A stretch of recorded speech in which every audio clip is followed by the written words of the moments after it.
Not every day you get to drive a brand new car, let alone at a Nashville super speedway. We're leaving the interior of the racetrack. We're going out to the rear world to drive the all-new 2023 redesigned Honda CR-V.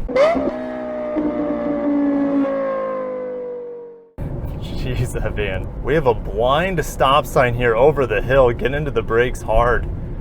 And the CR-V has a phenomenal brake feel. Great progression, a good resistance to that pedal. I'm just going to hammer it up the hill with the CVT. Not, okay. You know, CVTs, they're not man's best friend when it comes to performance, but they are when it comes to potentially saving gas, right? They're a little bit more fuel efficient than your typical slush box, but yeah, it's not going to wow anyone. And this vehicle is not particularly quick. Yes, they have revised the CVT, and yes, they have given it a new turbocharger with 190 horsepower, around 179 pound-feet of torque. Very modest numbers on the non-hybrid side. The hybrid side, which I'll be driving later, just a couple months from now, that vehicle will have way more power, way more torque. That will be the more sport variant of this vehicle. And speaking of which, you can only get a hybrid in sport and sport touring trims. The non-hybrids come in the EX and EXL trim. Now the CR-V has always been a comfortable vehicle, and that's no exception with this new CR-V. The seat's perfect. I feel like even for me at 6'1", like I don't feel like I'm sitting too high, even though I have a good feel command of the road. My elbows sit perfectly on the armrest here. The steering wheel feels just like it was taken out of the Civic hatchback that I was in, and that's a great thing because this steering wheel is near perfect. I mean, we do have some glossy black around it that could blind you in certain situations, but other than that, I love all the physical buttons. We have all the Honda safety controls on the steering wheel, super easy to get to. Of course, I have a blind spot monitor on this model. The amenities are here, at least in the front seat. I have USB chargers up front. I do have wireless Apple CarPlay and wireless Android Auto in this model with the larger screen. If you get the smaller screen on the base EX grade, you're going to have actual tactile buttons, and you also get the benefit of having the tuning knob on that base grade. So it's not necessarily that big of a downgrade if you go with the base infotainment on the EX model. We have some gorgeous horses. What's the baby word for a horse? A colt? Yes, I think they were colts. I don't see a lot of horses where I live in the cities in Florida. We also have beautiful goats. Hopefully you guys got a picture of those grazing goats. And do I feel at one with nature in this vehicle? Probably. It's very quiet. In the upper grades, like the Sport Touring, you're going to have acoustic glass and acoustic side windows. But even this model, without those, yes, I'm only going 50 miles an hour, but it's a very quiet experience in here. Very smooth, yet still a firm suspension. So I do feel a good connection to the road, but it is damped well. I'm going to throw it into this turn. The steering is pretty quick to turn in, almost like the Civic. Of course, not as nearly as razor sharp and with a lot more body roll than the Civic, but it still feels really good for the biggest CR-V ever. And it's probably the best riding and handling CR-V ever as well.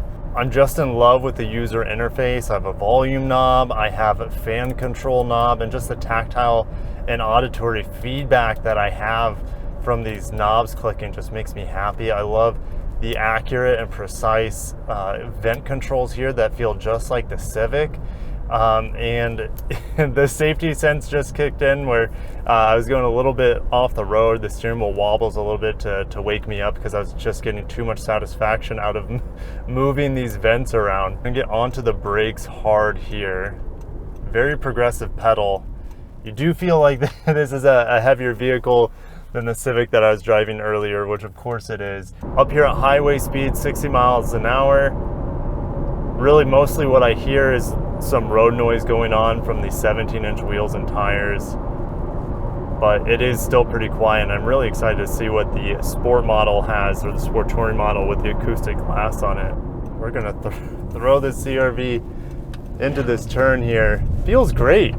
A little floaty, but you know, it's still a little fun to throw in the turns. It's not, this vehicle isn't for performance. I guess the Sport Touring and the sport models are maybe a little bit more, but God, I want to go around these guys in that, man, they were loaded up, up in that Jetta. Throw it around this turn as well. Excellent. Flooring this CVT, this little 1.5 liter turbo. The CVT doesn't have a lot when you first get into the pedal because there's that delay, but around 4,500 RPM, especially around 5,000 RPM, this vehicle really starts moving. It just takes a bit for it to get there with the CVT. It's almost like a little U-turn here. Ooh. No, we do have different driving modes here, and I've just been in normal this whole time. We also have an econ mode and a snow mode, so nothing like a sport mode here on the non-sport model, and it probably wouldn't do much for this setup, as this setup is just really just tuned and geared for the average consumer getting from point A to point B. Want a reliable yet somewhat powerful setup, especially if you're able to convince the CVT and engine to get past 4,500 RPM. There are some things in the CR-V that I wish were an option, even on the Sport Touring hybrid models. I don't think we have a panel roof. I don't think we have a head-up display. So those would have been some nice features to help the CR-V just kind of hit above what we're used to seeing with it. And this is a great opportunity here to do a 0 to 60. It's pretty flat, which is rare to see here in Tennessee, unlike good old Florida where I'm from. So we're at a complete stop. I can't put it in sport mode, but I will torque brake it to about 2,500 RPM and go. There's 4,500 RPM, and it really wakes up after that. And there's 60. All right, so we got 9.15. And you know, that's actually better than I was expecting. I would have been happy knowing the stats, knowing the transmission, knowing it's got less than 200 horse. I'm like, well, if it breaks 10 seconds 0 to 60, I'll be fairly satisfied with it, and it has. The hybrid model should be probably a full second and a half quicker to 60, but definitely stay tuned if you want to know more about the acceleration capabilities of this vehicle as a hybrid. But it's great that Honda kept this little ledge here for the touchscreen that we first saw in the Civic with this exact same setup. You can just lay your hand right here at the bottom on this ledge while you touch around, or you can put it on the top and touch around this way as well. You can't see as well, but yeah, it's good that this is one of the most functional touchscreens I've seen in cars. No, maybe it's not the most aesthetically pleasing as it's just kind of sitting on top of the dash, but it's extraordinarily functional, and that's the most important thing when it comes to your infotainment and your climate, and even your safety controls. Everything in here, and I love the fact that we have a traditional shifter in here, by the way.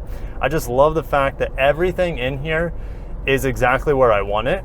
I love the overall design, the minimalism of everything, the functionality, easy to touch, easy to get to, tactile, auditory feedback on everything.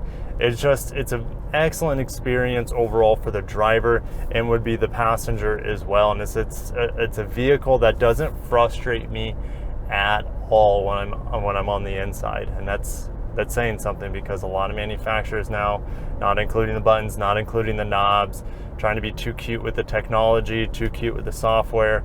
Honda, they've nailed it in terms of functionality, and it makes me a very happy camper. And I could see myself spending immense amounts of time in this vehicle, not getting tired because the comfort's there, not getting frustrated, and just being, like I said, a happy camper in the new CR-V, because it is so much like the Civic, so much like the HR-V, and those are just excellent all-round products without any major weaknesses. Would I like a little bit more performance here? Yes, but that's what the hybrid's for, as Honda wants to sell 50% of the new CR-Vs as hybrids, and they want to sell about 65 to 70% of them, including the turbo model, as all-wheel drive units. So I believe this is my turn. This is a strange intersection here.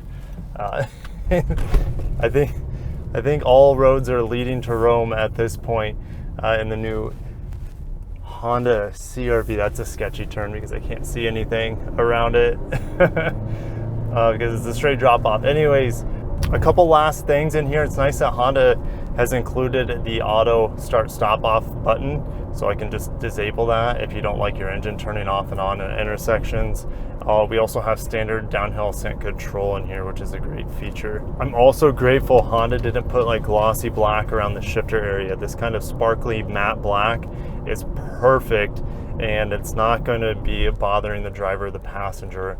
We're back at the Nashville Super Speedway to finalize first driving impressions of the CR-V. It's pretty much exactly what I was expecting. A larger version of the Civic. It's not going to handle as well. It's not going to feel quite as quick either, but it's not necessarily much slower as a result either. I mean, it's pretty much has the same engine and CVT as the Civic, and 0 to 60 at a little over 9 seconds. Braking feel in here is excellent. It's very quiet. It's damped well. It really doesn't have any weaknesses. The only weakness of this vehicle might be the lack of some higher end technology like a head-up display or a fully digital instrument cluster, which I don't care about, or a pano roof, which, you know, I'm sure the fully electric Prologue will have that if you guys are really hankering for a pano roof in your CR-V. Or you can just get it in an RDX as well. But man, it's so cool entering this tunnel, and we're just gonna give it some beans. We're at a race course, right? So let's just give it all she's got up this hill, and we have made it to Nashville Super Speedway. Super cool. Anyways, thank you guys so much for watching. Thank you for your support, because without that, Honda would not be inviting me out to these amazing events where I drive new vehicles, where I drive or get to drive in a Talon side-by-side earlier. Oh, thank you. Where I get to be in a HPD race car Honda Civic Si. That was an amazing experience as well. So thank you guys so much for your support. And I think I'm gonna get some B-roll to finalize this review. Thank you guys. I gotta cut myself off. Maybe give you one view of the Speedway here, because it's pretty cool. It is pretty cool. How about that? How about that? All right, guys, thank you so much. Take care of yourselves and the ones around you.